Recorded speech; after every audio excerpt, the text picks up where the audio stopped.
இதுதான் ஆட்சிக்கு வந்த உடனேயே இந்த மாவட்டத்தை சார்ந்த அமைச்சர் வாங்கிய மனு கோதூர் குப்பை காட்டில் கடந்து எடுத்தாந்துருக்கிறோம். பெருனர் மாண்புமிகு முப்பெருந்துறை அமைச்சர் அவர்கள் மின்சாரம், மதுவிலக்கு மற்றும் ஆயத்தீர்வை துறை, சட்டமன்ற அலுவலகம், கரூர் தையல் இயந்திரம் வாங்க வேண்டி 27/6/2021 அன்று 310/1-2 குறுக்கு தெரு, தங்க நகர், காதப்பாறை தையல் மிஷின் கேட்டு கீதா என்ற சகோதரி போட்டோ ஒட்டி கொடுத்திருக்காங்க. கிருஷ்ணவேணி வெங்கடேசன், ஆண்டாங்கோயில் ஈஸ்ட், அதுவும் தையல் மிஷின் வேண்டி.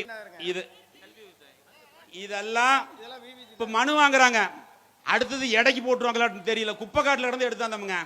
இதுதாங்க நிலை. இந்த முதியோர் உதவித்தொகை வேண்டி சுலோசனா, பெயர் பழனி சுலோசனா, கணவர் பெயர் பழனியப்பன், அண்ணா சாலை 5வது கிராஸ், கொங்கு நகர், வெங்கமேடு. இதுதான் திராவிட மாடல் அரசு. ஏன்னா ஸ்டாலின் என்ன கிராம சபை கூட்டம் நடத்தினார். அதுல ஒரு பொட்டி வச்சார். பொட்டி வச்சு மனு வாங்கினார். அந்த மனு வாங்கிட்டு அவர் என்ன சொன்னார்னா, நாங்க பூட்டு போட்டு சீல் வச்சு எடுத்துட்டு போவேன், கொண்டு போய் 100 நாள்ல அதுக்கு தீர்வு காணும்னார். இன்னும் பொட்டி நீக்கவே இல்லை. அதுக்கப்புறம் இங்க மந்திரி வாங்கினார். வாங்கி குப்பைக்காட்டில் போட்டு அனுக்கணும். அதனால இதுதான் இன்றைய திமுக அரசினுடைய நிலை. நீங்கள் சிந்தித்து பார்க்க வேண்டும்.